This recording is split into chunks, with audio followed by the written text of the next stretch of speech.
Good afternoon, ladies and gentlemen, and welcome to Present Potential. I'm your host, Hassan, and I'm so grateful to be here to be able to connect with you and share with you some of the wisdom that we come across on this podcast. Now, before we begin, I want to make a couple of announcements. The first of which is that I'm so grateful and thankful for everyone who joined us last week. We had such a great turnout. We had a lot of messaging. We connected with amazing people. We had a lot of um, comments as well during the live, which kept it engaging. And the guest that was on the show was very gracious and also added to the dialogue by sharing her wisdom and thoughts. And this is what I aim to do in terms of this podcast, is to really share a lot of wisdom that we come across, especially by hearing the stories of amazing people. The second point that I wanted to mention is just before joining this live, I was feeling a little bit fluish, and it's nothing out of the ordinary. And then I decided that I'm going to go do a COVID test just to see. Now, I've been tested positive for COVID. I have mild symptoms. So I have a blocked nose, a bit of a heavy head, and my body aches a little bit. But that said, most of the things that we want to do in life is because we show up. And showing up is probably the most important part of what it is that we want to do. Because without that, then nothing is able to work. Now, I'm also very grateful and gracious for the guest that I'm going to introduce to you shortly. I am very fortunate to have connected with the guest today, who I can see has joined the podcast. I'm going to do a very short introduction, and then I'm going to welcome him. So, um, Fadi is someone that I connected with over LinkedIn, and I was really impressed by the way that he connects with his um, profile, connections, and people on his LinkedIn page. I joined one of his audio lives that he conducts on a weekly basis, and I was really mesmerized by the insights that he shared. Fadi, on a different level, we connected and spoke over a video call, and I was really captivated by his story and the things that he shared with me as well. So I'm really honored to be able to welcome him here and to be able to share some of the wisdom that he's come across in terms of digital marketing and online presence, especially with LinkedIn. So without further ado, I'm going to welcome Fadi to the call. Welcome, Fadi. It's great to see you, sir. Hi, Hassan. Thank you so much for the invitation. It's my pleasure. Thank you again. And I was just telling the audience about our initial engagement and the things that I've seen. So, the way that these podcasts usually work is we have around half an hour or so that we want to really dive deep into understanding your story and your journey and to connect with you in that level. So, without further ado, I'd love to start by just welcoming you again and to open the space for you to introduce yourself officially, because I probably did not do a great job. Thank you. I hope you can hear me. I just switched to this so that it's to remove the echo and noise. Once again, thank you so much, Hassan, for inviting me. It's my pleasure to be here. And I always introduce myself as a humble founder and an educator.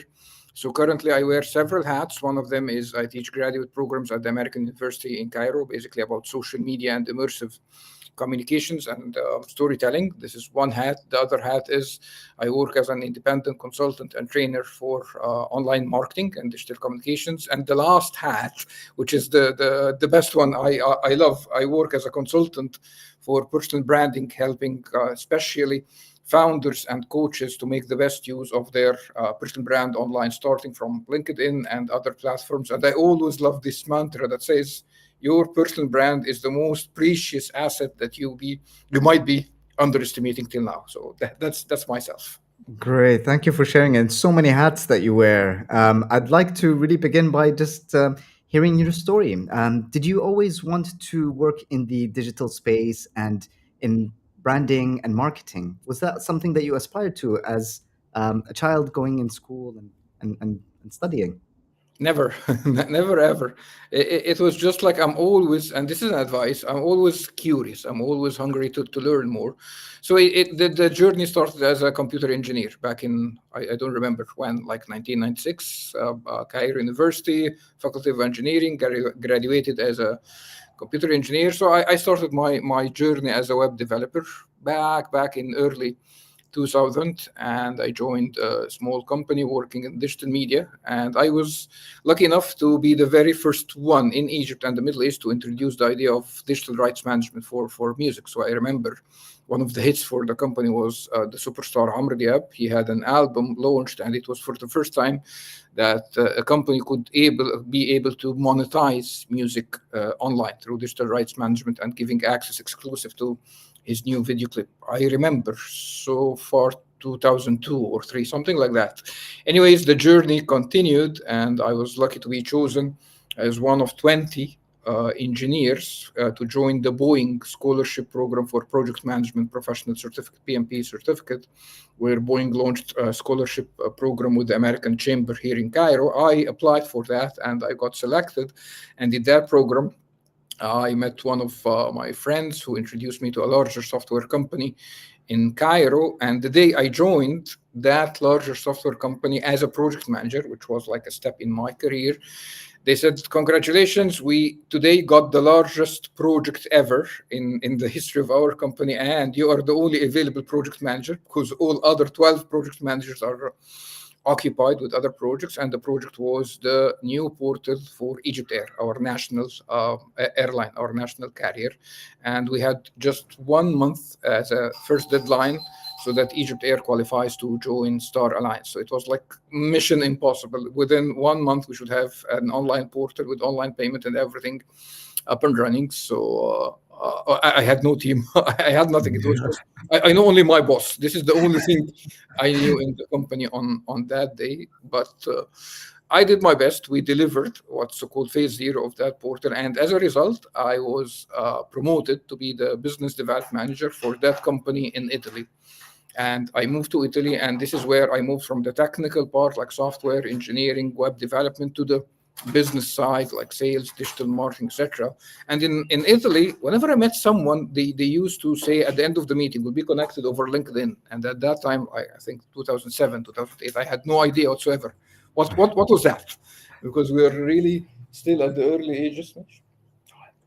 Social media in Egypt were just discovering something called Facebook. So I had no idea what's LinkedIn.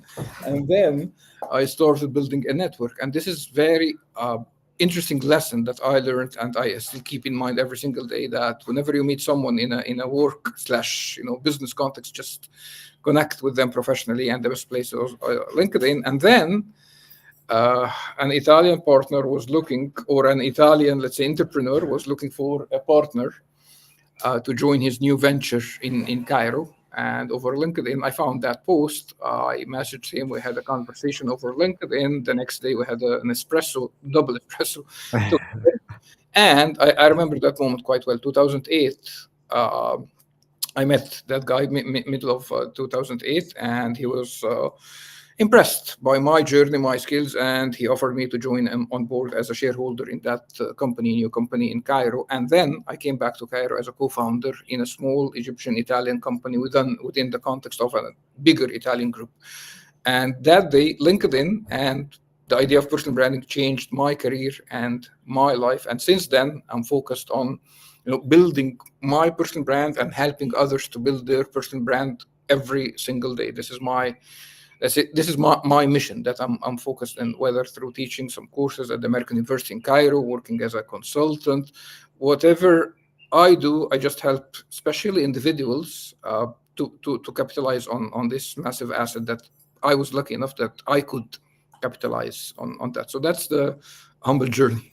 Wow, I'm sure that I speak on behalf of everyone to say that it's quite an impressive journey, like what your co-founder as well that you met over LinkedIn would have experienced. And when I'm hearing you share that journey and experience that you went through, it sounds like there's a lot of firsts as well in your journey. So being firsts in the music space with the artist Amdiab, which I'm sure a lot of people in the Middle East, even to this day, know who he is, and then going and becoming promoted from what it seems like within 1 month, and then launching a company. I'd love to hear about your experience in those situations when you encountered something that is completely new, and it sounds like it might have also been a little bit challenging, where you were asked to operate from outside of your comfort zone. What was it like in terms of starting with the music industry? How did you feel? How did you respond to that situation? I just smiled because you mentioned the magical keyword, which is one of the most problematic things for humanity, which is comfort zone. I mean, the more you realize your comfort zone and start getting out of that, the immediate you start discovering a whole new world. And I think I was lucky enough to realize this a little bit early. Since childhood, I was also always a technology freak. I love to play with gadgets. I was one of the lucky family members to get the first computer within the bigger family. My dad got me a Sinclair. I don't know if anybody remembers that brand name. It was one of the very, very early PCs, something like that. So I was also always, interested and fascinated by technology. And I remember that when I joined that software company, I was very focused on, how can I enhance this web development thing? We used to write what's called spaghetti code, like HTML, Java, everything is just one file over Notepad and just blast it over the browser. And then Microsoft introduced this digital rights management technology and tools, which was at that time, by the way, it was beta. So whenever I tried something, it also exploded and blue screens and all this interesting good old days stuff. And I used to email their support. There was no like WhatsApp at that time. There was nothing except email. So it was really hectic to try something very new, but it paid off, and also to be under extreme deadline to deliver a national project for the national airline carrier. This is totally out of any comfort zone. It was like a nightmare for me and the Yeah. small team I started. But I always say, with trouble, with struggle, it comes lessons learned. No one would learn just by sitting very super comfortably over a sofa. You learn lessons in work and life through those types of struggles. So I think my whole journey was just every time being pushed out of the comfort zone step by step every single day. Oh wow, what a journey! And then also like being responsible for delivering that project for the national carrier. That must have been an immense responsibility and process to go through. I mean, just going through the journey of building that exposure and experience. And I really appreciate what you said about stepping out of your comfort zone, because what I feel is most of us want to do more, but then once we see an opportunity, or maybe we're not really clear on an opportunity that arises, we feel a little bit of hesitation, or we keep saying that I'll try to do it tomorrow, or the next opportunity will be more ideal for me to be able to take that type of stance, which is something I did with this podcast. Actually, I'm not ready to do it, and this is just me experiencing and learning as I go along. And when you first started using LinkedIn, so you mentioned it was in 2007. um, I think I started using LinkedIn in 2012 or 2013, and I thought that I was one of the early adopters. But I'm old in that sense compared to your experience in that. Um, how has LinkedIn changed during that phase? Like once you started using it, and then over the years, what was something that you noticed about the platform itself? LinkedIn 2007 has nothing to do with LinkedIn 2024. Let's put it this way. Not even the interface, not even how it looks like. And I would say the major milestone for LinkedIn as a platform and a company was by the acquisition from Microsoft, because it was like, the next move. LinkedIn evolved, as everyone knows, just like a platform where professionals, they just post more or less their skills between brackets CVs, and this is how you get to know people from the professional side, and that's it. But after the acquisition of the platform by Microsoft, it turned to be a full-fledged, let's say, business growth platform. And by that, I mean over LinkedIn, if you have whether personal brand or corporate page as well, because they work together side and by side, but you can grow your business, you can generate leads, you can find the right partners, you can recruit the right talent. So it's a full-fledged platform to grow your business from different perspectives for different use cases. And this is the evolution of the platform. But if I show you the screenshot of LinkedIn in 2007, you would hardly recognize it. Wow, it sounds like that acquisition really transformed a lot in the industry, and it reminds me as well what you shared in terms of like the music industry as well, when Microsoft came and also helped with the the coding and also the language that was used. So like there's always developments in that tech space, and you mentioned that you're also very naturally curious. I'm wondering what are you curious about these days in terms of using LinkedIn? So we've heard a little bit of your journey. I'd love to hear more, but what are the things that keep you engaged or interested to continue to develop and stepping out of your comfort zone as well, if there is a comfort zone at this stage? Yeah, every single day we have lots of comfort zones, but I think the smarter we grow, the easier we can jump out of those comfort zones. Because again, you just discover a whole totally new world. I would say one of the things my parents, they just engraved this in inside me is reading. The whole family, we are readers. So I love reading since childhood, and especially business books, technology books. I think this made and still makes lots of difference in how the way I think, whether for my own career, for my business, or how can I help others. I mean, sometimes you get the feeling you are the trustworthy person when people just always they come to you asking you about something in their startup, designing a business model, how can we shape this product, and my answers come spontaneously and people consider, oh wow, this guy is an expert. But I'm a very humble person, but the amount of knowledge that I consumed and I still and will consume through reading, through podcasts like this one, etc. The more we learn, the more we earn. I love this mantra. And by the way, speaking about LinkedIn, these days I'm reading a super interesting book called Blitzscaling by Reid Hoffman, the founder of LinkedIn. So he unveiled lots of the business model innovation, how just a social network at the era where people did not realize what is a social network and what's interesting about it, how he crafted the business model about it. So these days, I'm rediscovering LinkedIn from the perspective of the founder himself, listing all the bits and pieces that he glued together in order to make a social network, which is unknown, to make it a super successful business. So I'm rediscovering, by the way, LinkedIn through the book of the founder these days. Wow, that's so fascinating. So what I'm hearing is you started by being just curious and naturally interested in books and technology. So you were just reading, and you continue to do that even to this day. And I didn't catch the name of the book. We'll add it in the comments. But if you were to share, like, what would be one of the top things that you have come across in the book that you haven't really known about, or has changed the way that you see the platform itself? Well, the book is called Blitz Scaling, which is like thunder speed scaling. How can you scale your business at a super, super, super high speed that no one of your competitors can even, notice it? They cannot catch you. It's far beyond.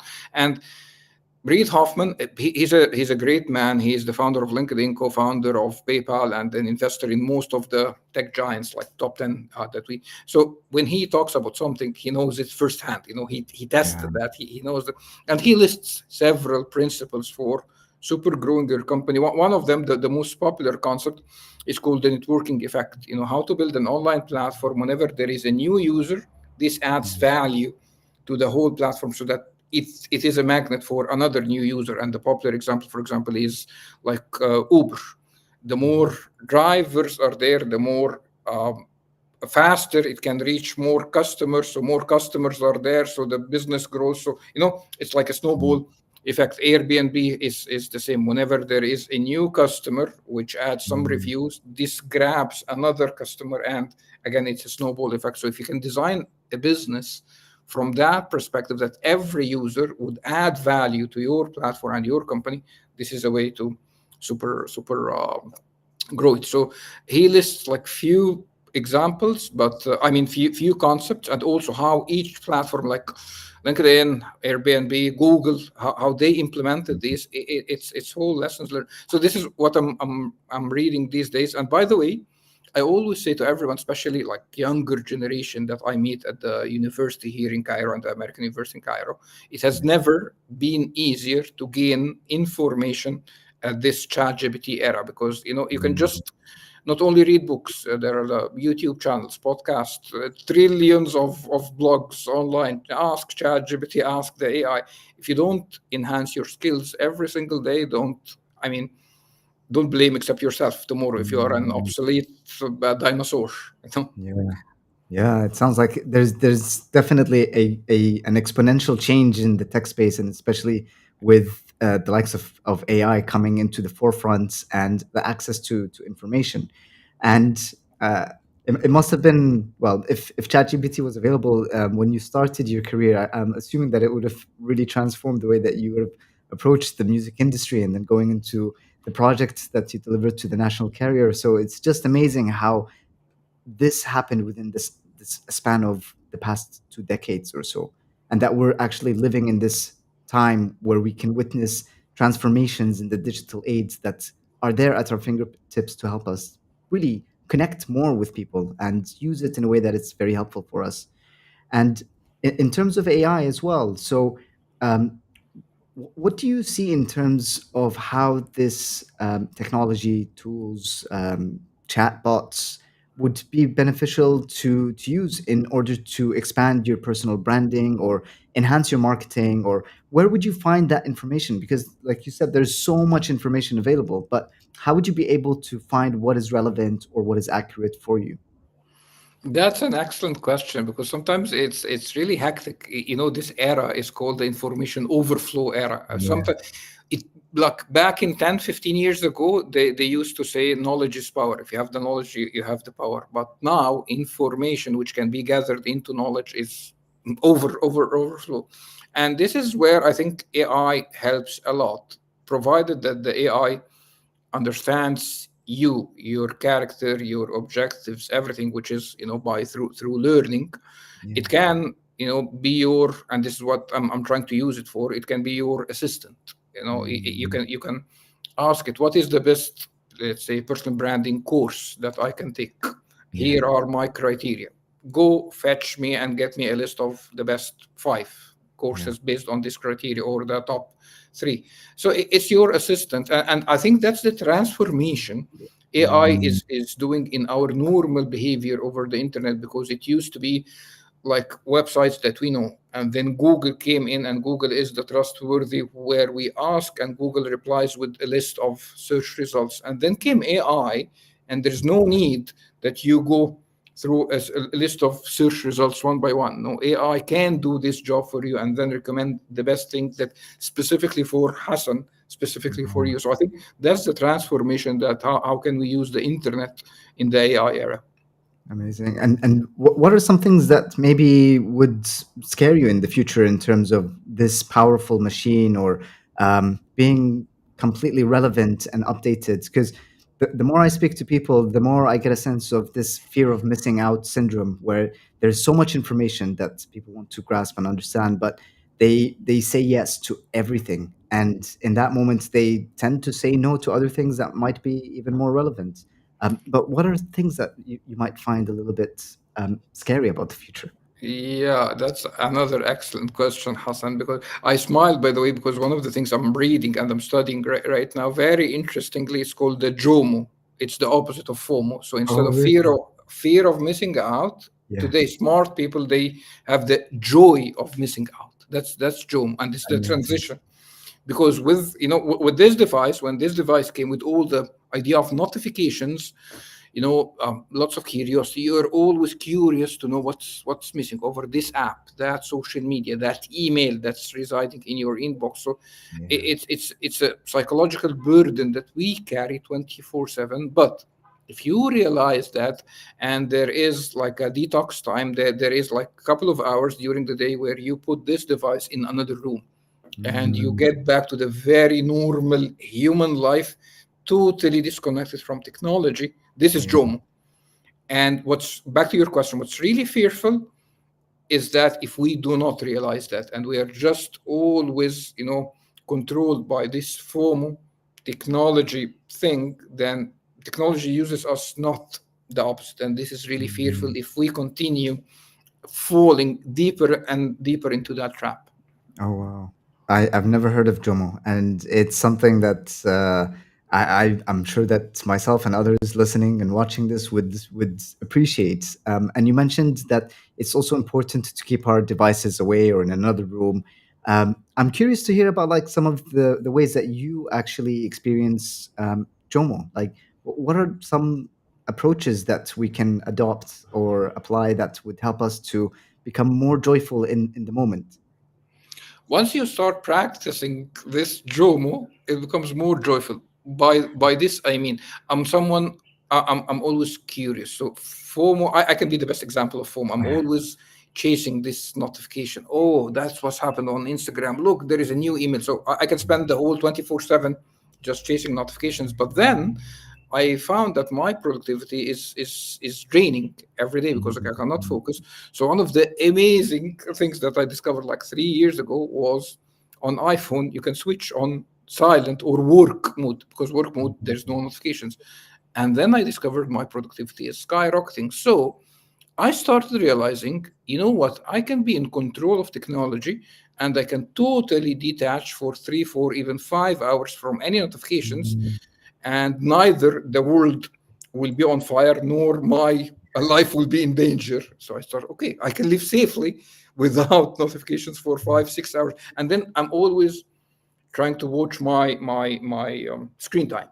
How Yeah. much time I spend over several devices versus family time, my wife and my two daughters. I mean, this is the real joy of life if we control technology and not the opposite. But I try always, at least there is an hour where I throw the mobile at some place in the house where I don't know it. And Mhm. surprisingly, again, the world does not collapse, neither my life. I love that. So there's a way that you have become aware of how technology might be influencing you rather than the other way, where you can use technology in that case. And I really also find it fascinating that you track what your productivity is by saying no to certain notifications or messages, and we're all interested in these notifications. I'm very interested when I hear a bing or a sound, and it especially if I'm on an important call or a session or a meeting and I see it and I hear a message, I'm tempted to open it and it completely distracts me from the present moment. And I love that you shared that it's so important to distance ourselves from these things.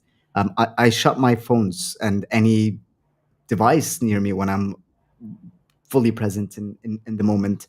Um, we had a someone on LinkedIn. Sometimes the names don't appear, but it shows like LinkedIn user who also said that he joined LinkedIn in 2007 and one of the first in the UK. Oh, So wow. it's Interesting. just so amazing to see that there are people there with this type of experience that they've used LinkedIn throughout their careers and built connections and really transformed their lives with that. We're approaching the end of the short podcast. I'd love to sit and really pick your brain and learn more.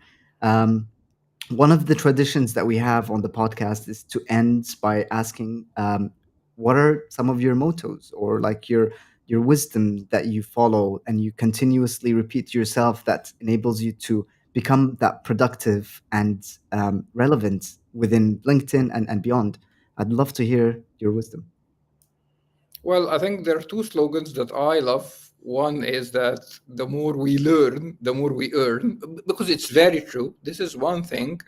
And the other thing, whatever you learn, if you share it, then comes the other slogan, which is we Yeah. grow by lifting others. And it's really very true. The more you support, you teach, you help others, it reflects back. So if you combine both together, empowering others through what you learn and share with them, you can apply this online on LinkedIn. You can apply it in the real world, whatever it is. So I think these two concepts, they helped and still help me a lot in my journey.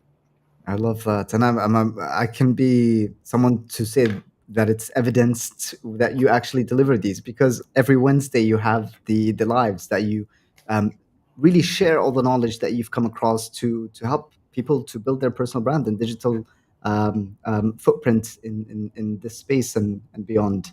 So, Fadi, with that, I'd like to ask you for any last points, messages that you'd like to share with us? It's been great listening to you. Again, thanks, Hassan. It was amazing. We always say in Arabic, good time flies. So I didn't Yeah. realize that already 30 minutes had gone really. This is really interesting. And I'm always, again, this is my only advice. Every single professional, just capitalize on your personal brand, whatever it is. It's not just only a LinkedIn account, but, do something online that can help other people, and you can, make the best use of it. I've done, as you said, I do Wednesday lives over LinkedIn, and I summarize that over my blog. So if anyone is interested, they can go to fadyramzy.com and read whatever I used to say. I just write it down over there, and I'm always happy to help everyone to capitalize on that underestimated power called your personal brand. Amazing. I'm so grateful that I came across your profile and got to know you. And thank you once again for joining us, Fadi. It's been an honor. Honor is mine and pleasure is mine. Thanks a million, Hassan, and thanks for everyone who joined us. Thank you all. And today is the most important day of your life. So thank you for tuning in. Thank you for engaging.